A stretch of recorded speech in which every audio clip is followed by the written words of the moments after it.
Hey YouTube, this is Charles coming at you with an update.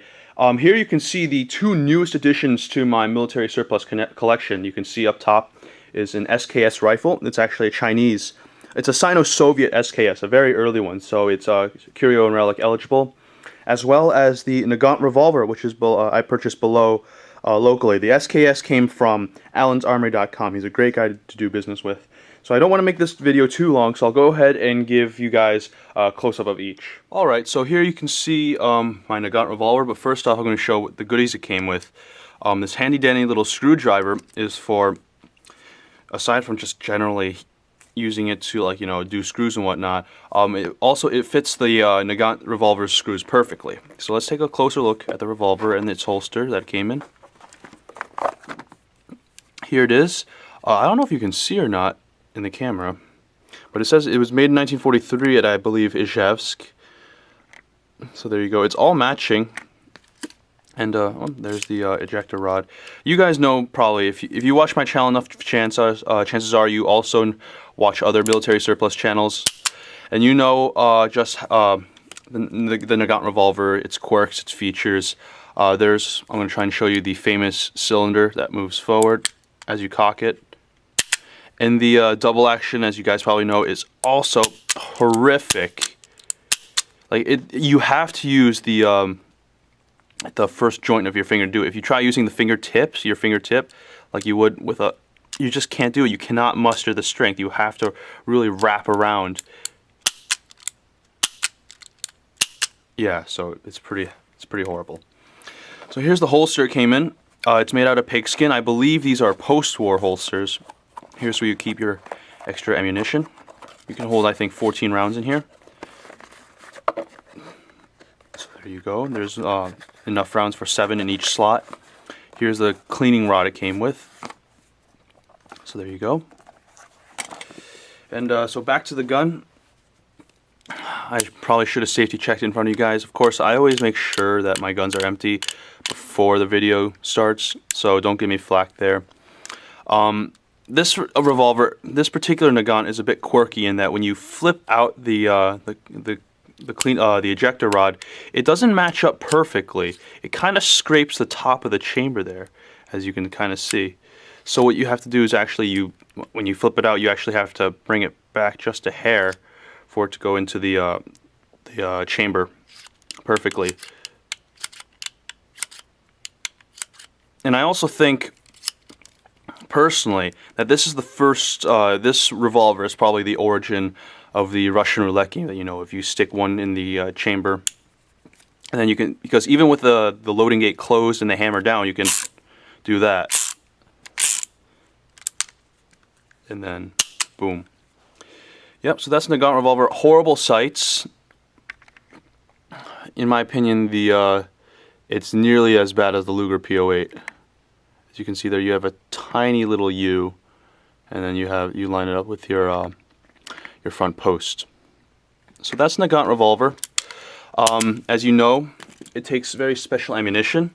I found 2 boxes of these for like $10 each. I don't know if you guys read Russian or not. Maybe if you can, please let me know what this says, because I have no clue other than 7.62mm and then probably 14 count. So let's open her up. There they are. And as you can see, this is actual Russian military ammunition. It's not any of that weak target stuff.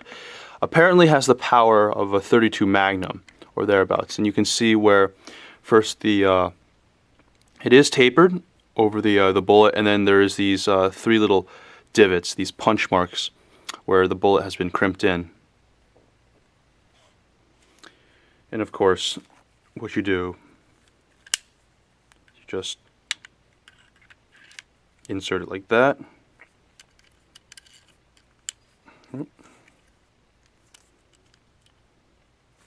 And you... Okay, I guess I have to bring it around. And like that, you just punch it out. So here's the SKS that I bought. As I might have mentioned, it's a Sino-Soviet model, which is very early, and thus curio and relic eligible. And that's how I bought it. First off, you can tell it's Sino-Soviet by a few things. Or it might have been just a refurb, I have no idea. You can tell that's a Russian dust cover right there with the Izhevsk star and arrow on the inside. And the second way, I know it's empty for a fact, but there you go. Completely empty. The second way you can tell it's Chinese is that the receiver has the... I'm trying to show it there. That triangle with the 26 in the middle. That the camera doesn't want to focus on. But there's a triangle, and there is very faintly on the inside 26. You cannot see it on camera, but it's there. And yeah, so this is my Sino-Soviet SKS. It came almost completely clogged in Cosmoline. I got most of it out. Excuse me. But there's still some left in the recesses, like underneath the sight here, and in the, you can even feel it. The bore is excellent. Outside there's like no bluing left. It looks kind of crummy, I won't lie. And you can see this stock is not original to the gun. The handguard is, you can tell. But the stock is inletted for a spike bayonet. And this one has a blade, but it fits in just fine, so it works for me. Speaking of the bayonet, it's the blade type. You just simply pull down here. It's like an M44 if you guys... hold on, I just need it. I cannot do this from behind the camera. Hold on. Let me move. You pull down, and it comes out. Oh, in this position you can take out the cleaning rod, by the way. Yep, so that's how you do that. And that's the bayonet rubbing against the legs of the tripod, and you just... like that. Now you're ready to stab. And yeah, I mean, I thought I'd get an SKS before Connecticut went completely retarded and started banning everything. That's the SKS, nothing fancy. 7.62x39. I finally have a gun in 7.62x39. Tula ammo. I bought this super cheap, $5.19 at Walmart. I'm sure you guys are familiar with it. It's the second successful intermediate round that I know of. After the 7.62x33 Kurtz, I mean, excuse me, 7.92x33 Kurtz. You can also argue the 7.35 Carcano was the first, excuse me, intermediate cartridge. I know the 6.5 Japanese is sometimes considered an intermediate cartridge because it's just so much weaker than 30 caliber. But anyway, so there you go. Hopefully I'll get to the range sooner or later. This is an Esbit stove that I bought. It's actually a knockoff made in China, but it was so cheap. It was like $3. I had to go for it. You guys know I love World War II stuff, and this, whoops, is a World War II era design. It was actually designed in 1936 by, as the name implies, Esbit. It's pretty unique. You just set it on the ground here. Obviously they didn't have plastic sealed pellets back then, but what you do is you just simply, like, you know, pop it out.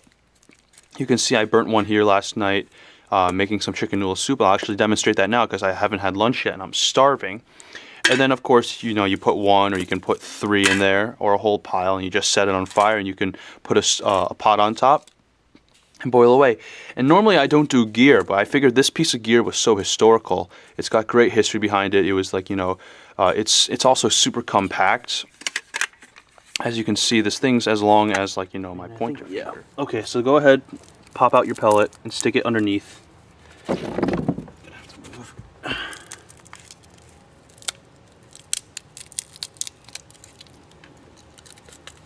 I have no clue if this thing is toxic or not. I don't think so. Then again, back in 1936, they didn't really care about this sort of thing, did they? It smells kind of like fish. It must have some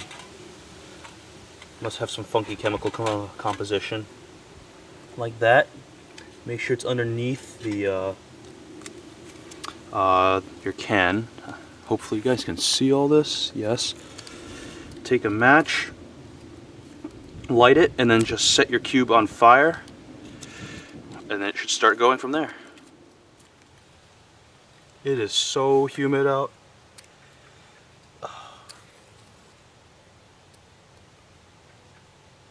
Burn, baby, burn, burn, burn, burn, burn, burn, burn, burn, yes, burn. Burn, baby. There we go. Finally.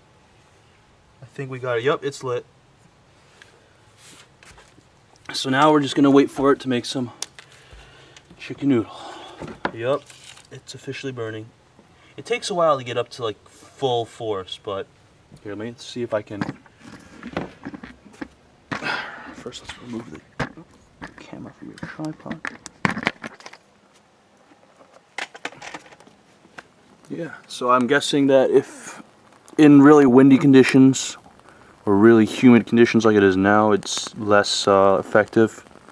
It actually burns with kind of a colorless flame. I don't know if you can see it or not. I can, but it's so like, well, now you can. Yep. So I'll let you guys know when this is ready to go. Here you guys can see just how much energy is being released by this single fuel pellet, and you can see it's burning and releasing gas.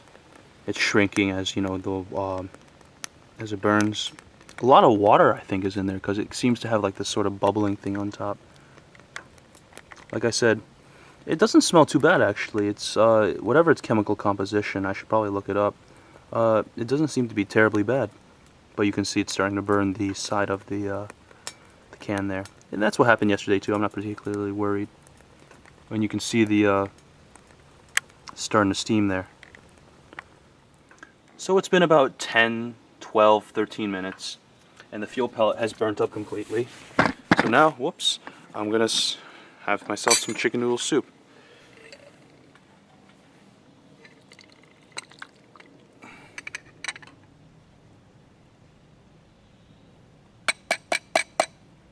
There's some noodle, there's like 2 or 3 noodles stuck at the bottom. Oh well. Acceptable losses. You can see it's steaming, it's decently hot. So yeah.